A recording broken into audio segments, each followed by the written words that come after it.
Good morning, Bryce here with All Out Performance. I figured today we would kind of give y'all a rundown of a couple little tech tips. We have a customer that asked us to help him measure his axle for his drag car. We have some paperwork back here that has some different ways of measuring, and we just wanted to pass that on to y'all. We also wanted to show y'all a couple different options of measuring center to center of bolt holes, and hopefully that may help y'all out at home. This is just the way that we do it. Not saying it's right or wrong, but this is how it's done. All right, guys, so right here we have the axle manufacturer. They give us a couple different specifications for different lengths. So we kind of use this kit to measure off of. Gives you a couple different good ideas. And then here are a couple different bearing face schematics and how to measure those as well, so that we know exactly what we need to be telling our axle manufacturer when we go to order. So the first measurement that we're going to do is from the axle face to the outside edge of these bolts. Simply because we don't have a yoke down here at this shop. The yokes that we have, or the third members that we have, are at our other shop that has all of our race cars in it. So we're just going to do it a quick, easy way from the axle face to the edge of the bolts here. I like to take a straight edge or level, go from here. We're looking at about 9 7/8 on this side here. If you run over here,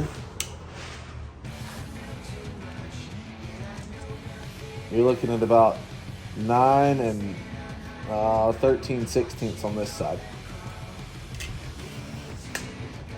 First way I want to show you all how to measure your bearing ends is with a pair of calipers. So the first thing we need to do is get our bolt diameter. So I'm going to measure the ID of that bolt hole, and you're looking at roughly 508 thousandths. So you might as well call that half of an inch. The second thing is you need to measure across on the inside like this. So we are 1 inch 875 thousandths. So we're going to add half of an inch to this measurement for essentially half the hole this way and half of the hole this way of our hole diameter of half of an inch. So we add half of an inch. You can use a calculator or just use your calipers and go 1, 2, 3, 4, and 5. So we get there, and now we are 2 inches 375 thousandths. So whenever we go over here to our papers, we find that we have a 2 3/8. 2 3/8 is 2 inches 375 thousandths. So we will verify our 3.5 inch measurement and our 3 inch 150 thousandths measurement.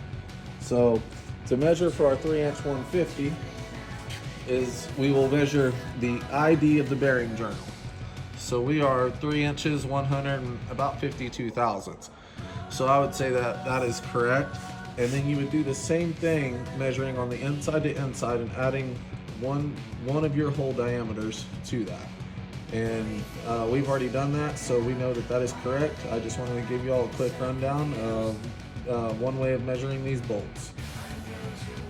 Okay, so option number 2, I'm going to show you all how you can do this also with a tape measure for the ones that don't have calipers readily available. So for me, I always burn a few inches, whatever it may be. So I'm going to put 5.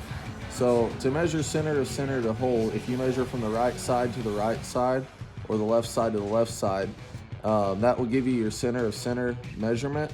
And it'll be a lot more accurate than trying to hold it in the center like this. So if you hold it there at 5 and you look over here to the right side of your hole, it's showing 7 3/8. So you take your 5 away from that, you get your 2 3/8 once again. You can do the same thing this way, and you can do the same thing for your hole in the center. This just is possibly a little less accurate, but for this, it'll definitely get you close enough. Thank y'all for watching. We hope that we were able to help y'all a little bit with y'all's projects at home. If y'all have any questions, feel free to comment, call us, or just reach out in any way, and we'll be glad to help. Thank y'all.